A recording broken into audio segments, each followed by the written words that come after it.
Hello students.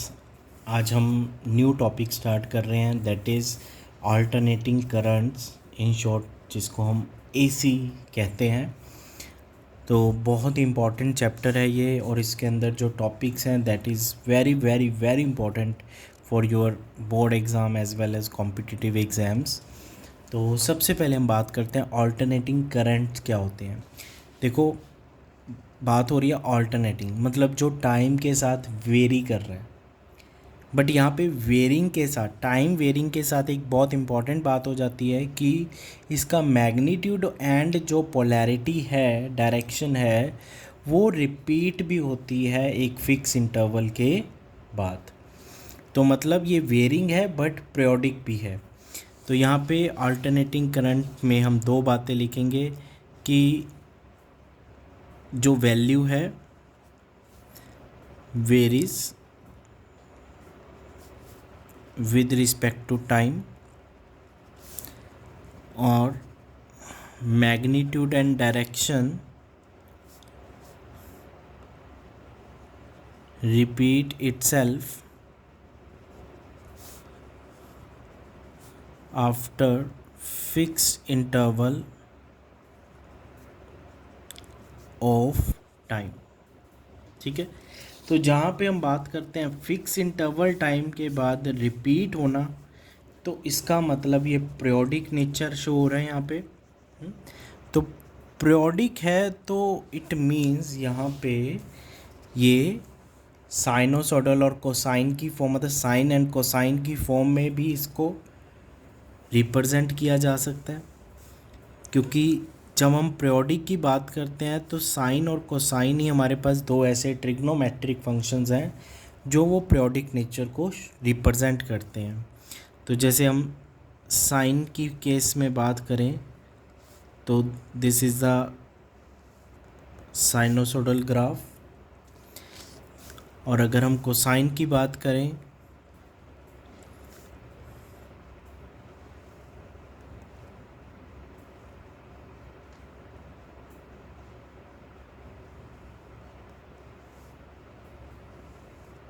Like this, तो देखो basically ये भी ठीक है और ये भी ठीक है, दोनों में ही क्या है, वेरिएशन जो है आ रही है और फिक्स इंटरवल के बाद रेपिटेशन भी हो रही है।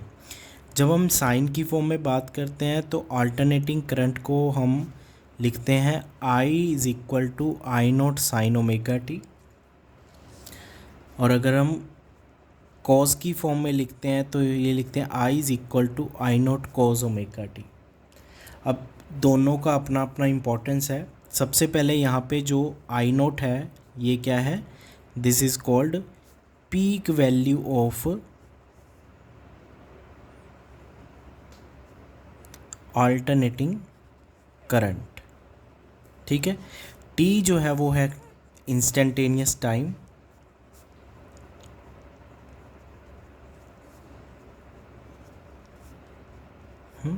ओमेगा जो है दैट इज़ एंगुलर फ्रीक्वेंसी, जिस एंगुलर फ्रीक्वेंसी से जो वैल्यू है वो वेरी कर रही है और रिपीट हो रही है।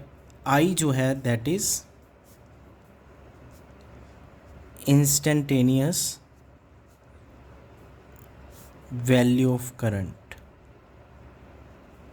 ठीक है, अब दोनों का इम्पोर्टेंस है। अगर तो करंट हमारा इनिशियली ज़ीरो से शुरू हो रहा है तो हम साइन की फॉर्म में रिप्रेजेंट करेंगे, मतलब टाइम ज़ीरो पे करंट का वैल्यू ज़ीरो है। ठीक है, तो हम क्या फॉर्मूला यूज़ करेंगे, I is equal to I not sine omega t. और अगर हमारे पास टाइम ज़ीरो पे करंट का मैग्नीट्यूड मैक्सिमम है तो हम क्या फॉर्मूला यूज़ करेंगे, I not cos omega T.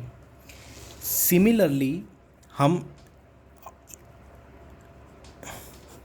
Alternating EMF की भी बात करें तो this will be E not sine omega t, या कैपिटल ई की फॉर्म में लिख दे तो ई कैपिटल ई की फॉर्म में लिखें तो ऐसे, और वैसे ही हम कॉस की फॉर्म में लिखें। मीनिंग बिल्कुल वही है, ई नोट या स्मॉल ई नोट जो है वो हमारे पास क्या है, peak value of alternating EMF. और जो ई है या स्मॉल ही है, दिस इज आर इंस्टेंटेनियस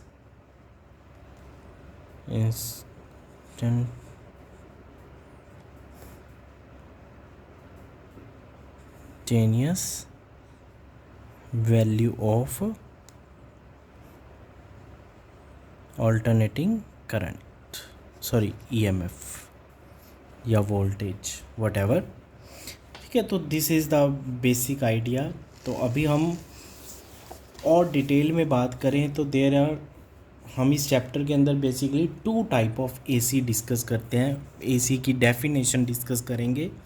सबसे पहले हम बात करते हैं मीन वैल्यू ऑफ एसी या एवरेज वैल्यू ऑफ एसी, जिसको हम आई एम या आई एवरेज IAV से डिनोट करते हैं। तो बहुत इम्पॉर्टेंट है कि मीन वैल्यू ऑफ एसी क्या है। देखो, अगर मैं साइनोसॉइडल ग्राफ डिस्कस करूं तो देखो क्या है, 0 से t/2 टाइम के लिए वैल्यू पॉजिटिव है, t/2 से t टाइम के लिए उतनी ही वैल्यू नेगेटिव में है। तो फॉर फुल साइकिल, एक पूरे साइकिल के लिए बात करूं तो एवरेज वैल्यू ऑफ एसी क्या होगी, ऑफ कोर्स 0 होगी। यहाँ पे पीक है I0, यहाँ पे पीक है -I0, एवरेज लेंगे तो I0 -I0/2 0। तो फुल साइकिल के लिए जो एवरेज वैल्यू होती है अल्टरनेटिंग करंट की, वो क्या होती है, 0।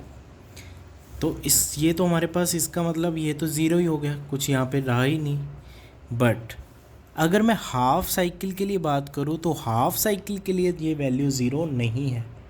हाफ साइकिल के लिए कुछ ना कुछ एक डेफिनेट वैल्यू होगी, तो वो डिटरमाइन करेंगे। ठीक है, तो अगर हम हाफ साइकिल के लिए बात करें तो वो कैसे डिफाइन होगी, वेरी इंपॉर्टेंट टॉपिक। तो देखो, थोड़ा इसको बहुत एनालाइज करने वाली बात है कि अभी हमें सिर्फ़ और सिर्फ डायरेक्ट करंट का पता है ना, सिंपल पता है, 2 बातें पता है कि करंट होता है Q/T या dQ/dt, और एक हमें पता है कि जब वो करंट किसी रेजिस्टेंस से पास करता है तो हीट प्रोड्यूस होती है, और वो हीट का फॉर्मूला I²RT होता है। ये 2 बातें हमें पता थी ऑलरेडी। अब इन्हीं 2 बातों को लेके हम करंट को डिफ़ाइन करेंगे, एसी को डिफ़ाइन करेंगे। तो बेसिकली क्या है कि लेट इट बी कि दिस इज़ अ सर्किट, ठीक है, जिसको हमने क्या कर दिया, एसी सोर्स के साथ कनेक्ट कर दिया। This is the symbol of AC source, या आपने लोअर क्लासेस में पढ़ा होना चाहिए। ठीक है, तो एसी सोर्स ने 0 से t/2 टाइम के लिए मान लो कुछ चार्ज सेंड किया, charge sent in the circuit, let it be, वो क्या है, Q है। ठीक है, तो अगर हमें क्या करना है, हम चाहते हैं कि 0 से t/2 टाइम के लिए किसी एसी सोर्स ने, करंट ने, जो हमारे सर्किट में चार्ज सेंड किया वो Q सेंड किया। तो हम अब डिफ़ाइन करना चाहते हैं कि ऐसा करने के लिए, ये 2 कंडीशन सेटिस्फाई करने के लिए कि चार्ज Q सेंड हो और टाइम t/2 के अंदर, तो उसके लिए हमें क्या एसी देना पड़ेगा। तो वो डिफ़ाइन करने के लिए हम क्या करेंगे, डीसी स्टैडी करंट की बात करते हैं। तो अभी मैंने क्या किया, उसी सर्किट में ना स्टैडी करंट की बात कर ली कि अब यूजिंग स्टैडी करंट मैं चाहता हूँ कि सर्किट में 0 से t/2 टाइम के अंदर इस सर्किट में कितना चार्ज सेंड हो, उतना ही चार्ज सेंड हो जितना चार्ज किसने सेंड किया था, एसी सोर्स ने। तो क्योंकि अब मेरे पास स्टैडी करंट की बात हो रही है तो मैं यहाँ पे डिफ़ाइन कर सकता हूँ ना ईज़िली। क्या डिफ़ाइन करूँगा, I is equal to Q/T/2। तो मेरे पास Q क्या हो गया, I इंटू T/2। तो बेसिकली ये I मतलब जो स्टेडी करंट की वैल्यू है और अल्टरनेटिंग करंट की वैल्यू है, दैट विल बी इक्वल। तो मेरा यहाँ पे डिफ़ाइन करने का जो मतलब है वो बेसिकली क्या है कि मेरे पास जो एवरेज वैल्यू है एसी की, उसका क्या मतलब है कि अगर किसी सोर्स में, किसी एसी सोर्स ने किसी सर्किट में कोई चार्ज सेंड किया Q/2 के लिए, now what will we do, अगर हम स्टेडी करंट को यूज़ करके सेम टाइम इंटरवल में उसी सर्किट में उतना ही चार्ज सेंड करें कि जितना चार्ज उस टाइम इंटरवल में एसी सोर्स ने सेंड किया था, तो ऐसा करने के लिए जो हमें स्टेडी करंट प्रोवाइड करना पड़ेगा उस सर्किट में, that steady current will be equal to alternating current, mean value of alternating current. तो ये जो स्टेडी करंट की वैल्यू होगी Q/T/2, that value will be equal to mean value of alternating current. तो basically mean value of AC है क्या, mean value of AC is defined as that value of steady current which sends same charge in the circuit for time T/2 as sent by source of AC for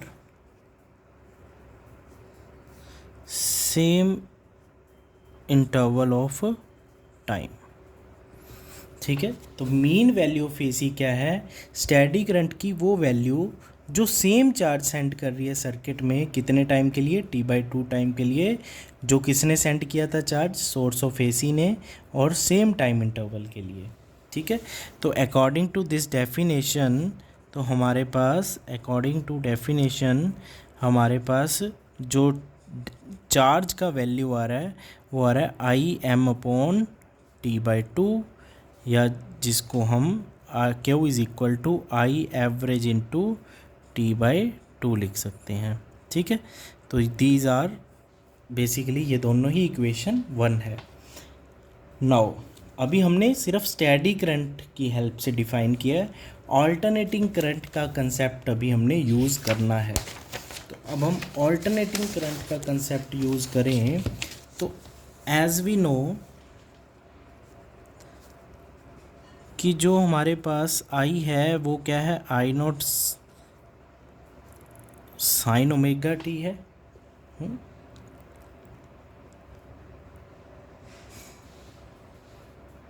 yes, अब इस instantaneous current को मैं dQ/dt लिख दूं, कोई फ़र्क पड़ा, बिल्कुल भी नहीं। और dQ को क्या लिख सकते हैं, I0 sin omega t into dt। अब दिस इज़ dQ, अगर मैं टोटल चार्ज निकालना चाहूँ तो मैं इसको इंटीग्रेट करूँगा, बट मुझे इंटीग्रेशन करना है 0 से T/2 टाइम के लिए, क्योंकि मैं हाफ साइकिल के लिए बात कर रहा हूँ, क्योंकि फुल साइकिल के लिए तो एवरेज वैल्यू 0 होती है, हम डिफ़ाइन कर रहे हैं हाफ साइकिल के लिए। तो हमने यहाँ भी T/2 लिया था। हम बेसिकली कर क्या रहे हैं, हम दोनों केसेस में जो चार्ज है वो निकाल रहे हैं। जो स्टेडी करंट ने चार्ज सेंड किया वो आ गया, जो अल्टरनेटिंग करंट ने चार्ज सेंड किया वो हम फाइंड आउट कर रहे हैं। दोनों को इक्वेट करके हम मीन वैल्यू निकाल लेंगे। तो देखो यहाँ पे I0 बाहर आ गया, अंदर साइन ओमेगा t का इंटीग्रेशन करना है फ्रॉम 0 से T/2। तो देखो साइन का इंटीग्रेशन क्या होता है,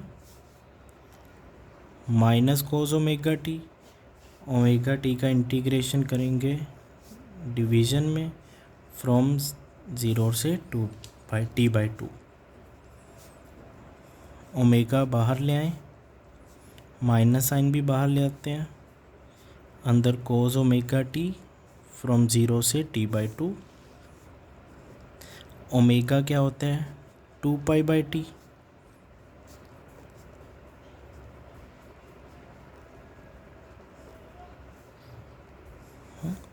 अब हम क्या करेंगे यहाँ पे लिमिट्स पुट कर देते हैं। पहले अपर लिमिट पुट करेंगे t/2, फिर लोअर लिमिट पुट करेंगे 0। t से t कैंसिल, 2 से 2 कैंसिल, तो ये हमारे पास क्या बना कोस पाई। कोस पाई क्या होता है -1, कोस 0 डिग्री 1, -1 -1 -2, -2 इंटू -1 2, 2 से 2 कैंसिल हो जाएगा। तो यहाँ से चार्ज का वैल्यू आया हमारे पास I0t/पाई। तो AC ने जो चार्ज सेंड किया वो क्या किया I0π/t, और डी स्टैडी करंट ने जो चार्ज सेंड किया था उसका वैल्यू ये था। दोनों को इक्वेट करते हैं। इक्वेशन 1 और 2 को इक्वेट करें तो इक्वेशन 1 से हमारे पास चार्ज आया था मीन वैल्यू इनटू t/2, और इक्वेशन 2 से हमारे पास चार्ज आया है I0/π इंटू टी। टी से टी कैंसिल, तो Im की वैल्यू आ गई 2/πI0। और 2/π क्या होता है 0.638। या इसी तरह अगर मैं मीन वैल्यू ऑफ EMF देखूं तो दिस विल बी 2E0/π या 0.638 E0। ठीक है, ये वैल्यू आपको याद रखनी है। इसका मतलब क्या है कि जो मीन वैल्यू है वो क्या है 63.8% है किसका पीक वैल्यू ऑफ करंट का। ठीक है, यहाँ से ये पता चल रहा है कि मीन वैल्यू जो है, अगर हम ये अल्टरनेटिंग करंट बना रहे हैं ऐसे, दिस इज़ द I0, तो बेसिकली जो मीन वैल्यू है ना वो कहीं यहाँ पे लाई कर रही है। ठीक है, this is what it means.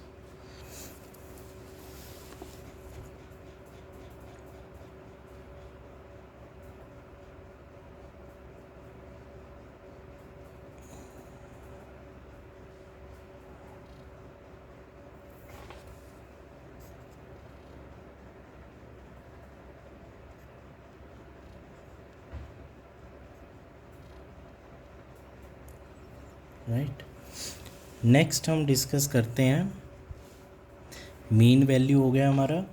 अब हमारे पास नेक्स्ट है RMS वैल्यू ऑफ AC, जिसको हम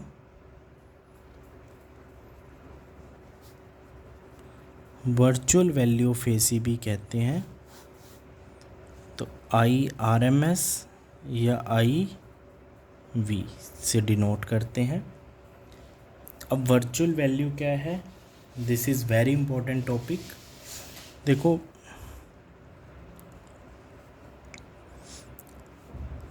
एक सर्किट है जिसका रेजिस्टेंस है R, ठीक है, उसके अक्रॉस हमने कोई स्टैडी करंट प्रोवाइड किया, स्टैडी करंट।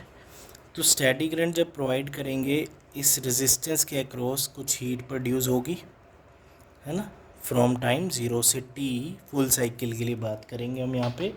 0 से टाइम t के लिए इस R के अक्रॉस कुछ हीट प्रोड्यूस होगी।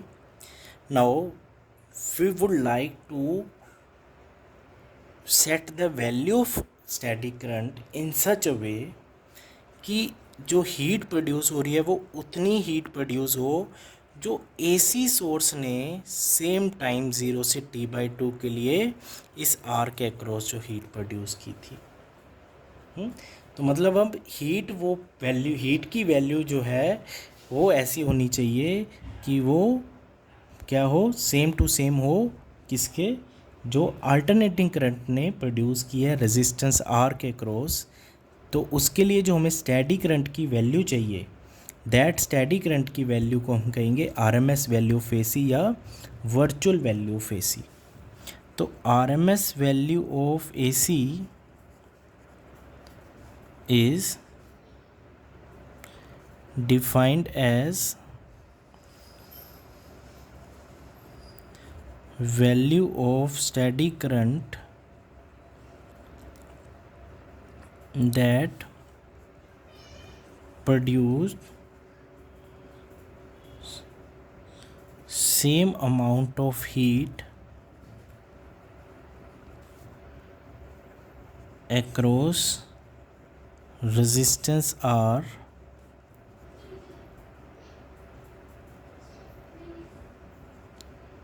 that produced same as produced by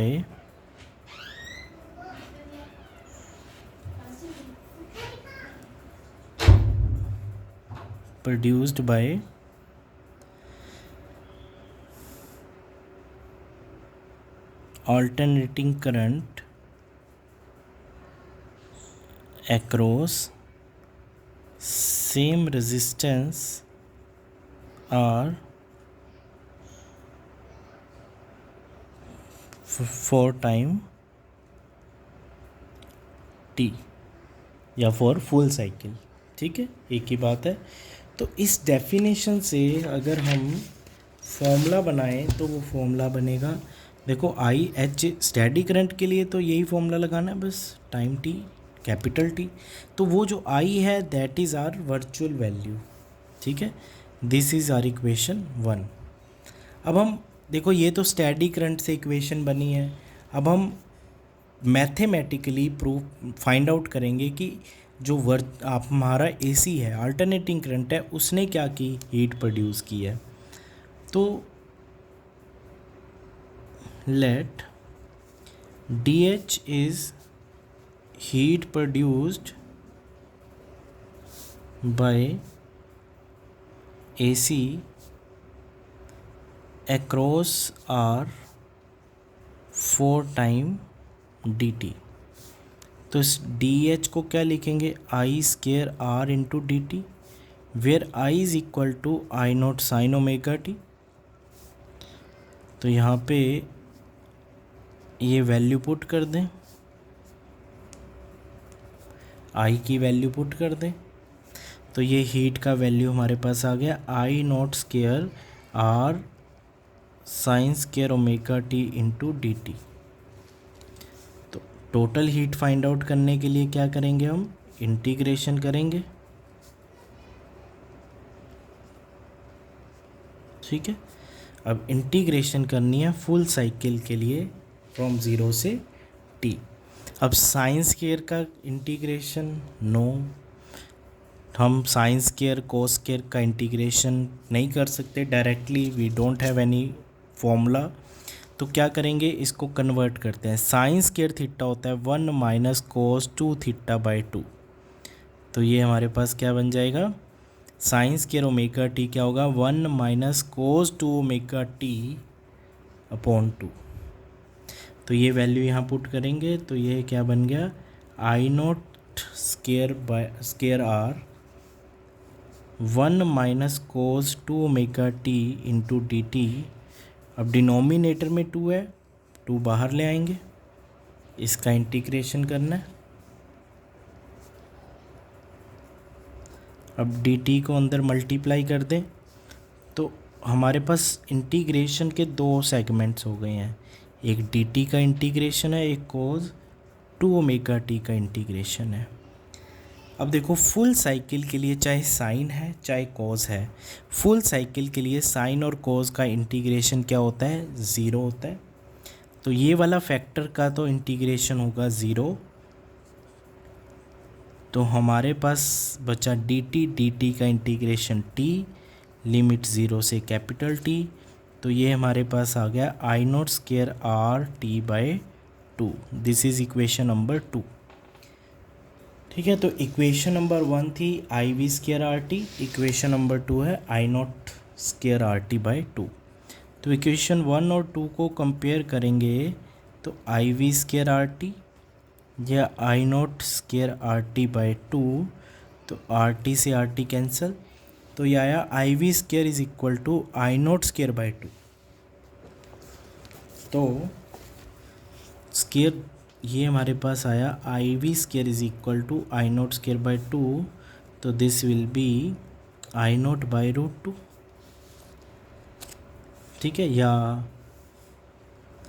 I R M S is equal to I not by root 2। और वैसे हम वर्चुअल वैल्यू और R M S value of E M F भी निकाल सकते हैं, सिंपली वो ई नॉट बाई रूट 2 होगा, राइट। अब अगर देखें कि ये 1/√2 है क्या, 1/√2 होता है 0.707। ठीक है, तो ये हमारे पास क्या है, तो देखो मीन वैल्यू थी 0.638 और ये हमारे पास है 0.707।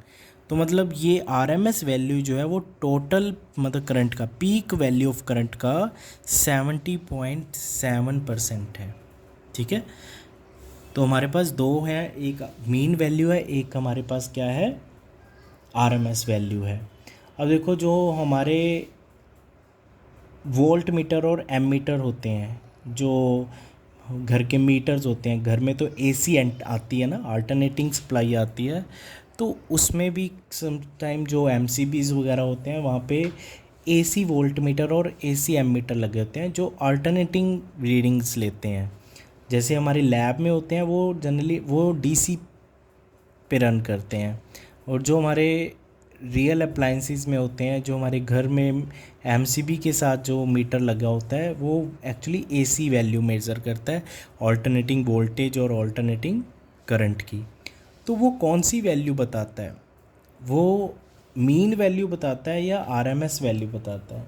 जनरली हम कहते हैं ना 220 वोल्ट आती है घर में सप्लाई, तो वो मीन वैल्यू है ईएमएफ की या आरएमएस वैल्यू है, तो वो बेसिकली आरएमएस वैल्यू होती है। ठीक है, जो एसी वोल्ट मीटर होते हैं ना,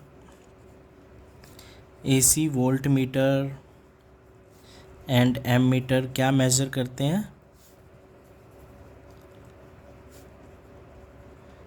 आरएमएस वैल्यूज़। ठीक है, और जो हम कहते हैं ना हाउस होल्ड सप्लाई में हम कहते हैं कि जो वोल्टेज आती है वो आती है 220 वोल्ट, है ना, उसकी फ्रीक्वेंसी होती है 50 हर्ट्ज़। तो वो बेसिकली कौन सी वोल्टेज है, वो हमारी अल्टरनेट आरएमएस वैल्यू होती है वोल्टेज की। तो ये बातें आपको जनरली याद होनी चाहिए। तो देखो आरएमएस वैल्यू अगर ये है तो देखो वी आर एम एस अगर 220 वोल्ट है, आर एम एस तो क्या होगा वी नोट बाई रूट 2 होगा। तो वी नोट क्या बनेगा 220 इंटू रूट 2, और ये हमारे पास बनता होता है 311.1 वोल्ट के राउंड। तो मतलब जो हमारे घर में 220 वोल्ट आती है उसका पीक वैल्यू 311 वोल्ट है। तो जो शॉक लगता है, कभी आप अल्टरनेटिंग करंट के कांटेक्ट में आते हो तो आपको स्पीड शॉक लगता है, वो शॉक 220 वोल्ट का नहीं है बेसिकली, क्योंकि वो हम क्या वो होता है बेसिकली 311 वोल्ट का, क्योंकि वो उसका पीक वैल्यू जो है वो 311 वोल्ट है। वो डेंजरस क्यों है, मतलब आई मीन टू से आरएमएस की बात करो चाहे इसकी बात करो, तो वो डेंजरस क्यों है, क्योंकि देखो जो अल्टरनेटिंग करंट है, ऑल्टरनेटिव वोल्टेज है, उसका पीक वैल्यू क्या है ये। अगर डीसी की बात करूँ, मैं कहूँ कि एक वायर में अल्टरनेटिंग ईएमएफ है, एक वायर के अक्रॉस क्या है डीसी है, डायरेक्ट वोल्टेज है, दोनों ही 220 वोल्ट 220 वोल्ट है। तो डेंजरस कौन ज़्यादा है, डेंजरस ऑब्वियसली एसी ज़्यादा होती है ना, क्योंकि एसी के केस में क्या है कि आरएमएस है वो 220 वोल्ट, उसका पीक वैल्यू तो और भी ज़्यादा है।